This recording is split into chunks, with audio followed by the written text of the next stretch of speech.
Votre frère, votre sœur, elle est alcoolique. N'hésitez pas à prier et dites au Seigneur, Seigneur, je prie que mon frère, que ma sœur, les échecs passés, les échecs antérieurs, les échecs du passé.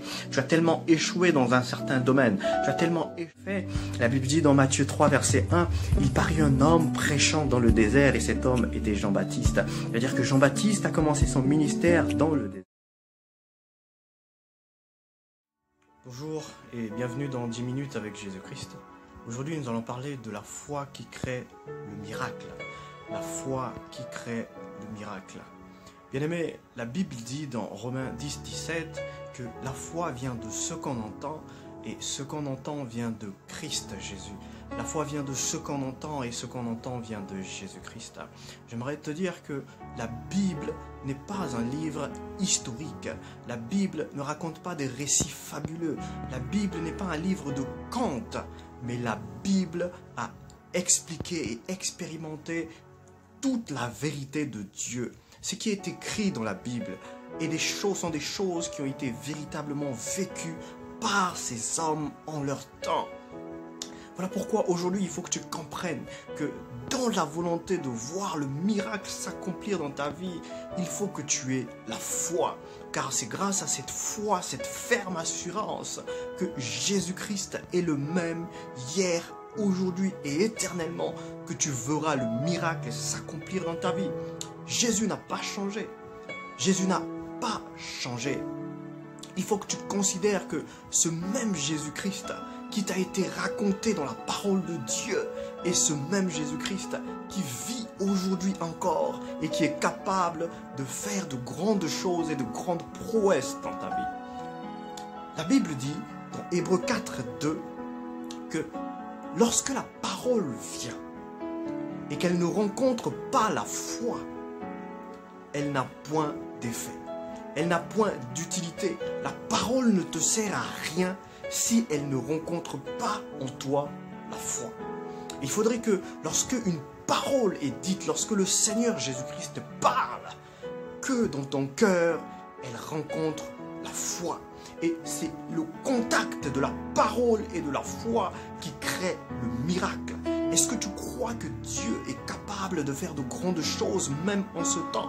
Est-ce que tu crois que Dieu est capable de faire de grandes choses même aujourd'hui dans ta vie? Quelle est cette chose que toi tu vis et qui jusqu'aujourd'hui est un problème? Pourquoi ta maladie jusqu'à présent ne te quitte pas?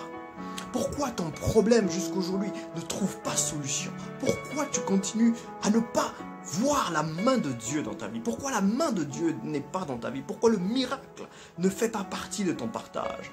Quand est-ce que toi aussi tu témoigneras la grandeur du Seigneur? Quand est-ce que tu vas t'arrêter de continuer à écouter seulement la voix des autres parler? La foi est une ferme assurance des choses qu'on espère. Les choses incroyables qu'on espère. Des choses qui, dans la mesure du possible, sont impossibles pour l'homme, mais possibles à Dieu. Jésus-Christ a dit dans le livre de Matthieu que ces choses pour vous sont impossibles, mais à Dieu, tout est possible. Alors à Dieu, tout est possible. Moi, je veux t'enseigner à faire tomber les barrières de la limitation. T'enseigner à faire tomber les barrières voilà, qui te limitent, les barrières du raisonnement qui te limitent et qui t'empêchent de voir la possibilité du miracle dans ta vie. La possibilité du miracle dans ta famille. Quelle est cette chose impossible au Dieu de la création? Qu'est-ce que le Dieu de la création n'est pas capable de faire?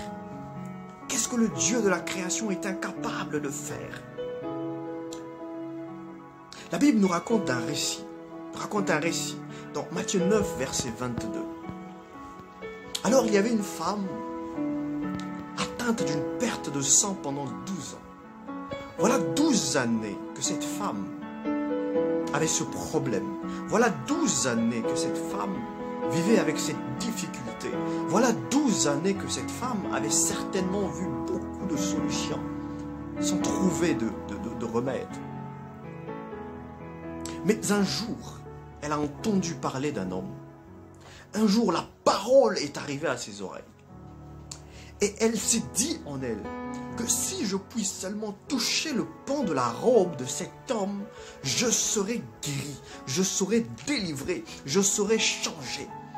Toucher seulement le vêtement de cet homme, je serai changé. Elle n'a pas dit, cet homme priera pour moi. Elle n'a pas dit, cet homme va prononcer des choses sur ma vie. Elle a dit, si moi je touche seulement.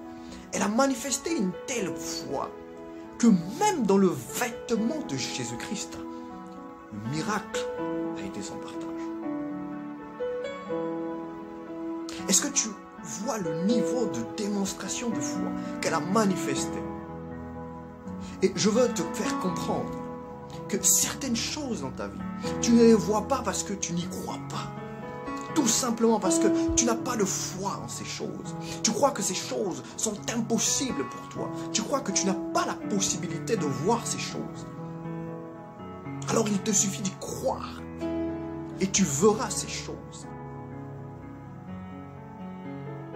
Jésus-Christ rencontre un jour un centenier romain.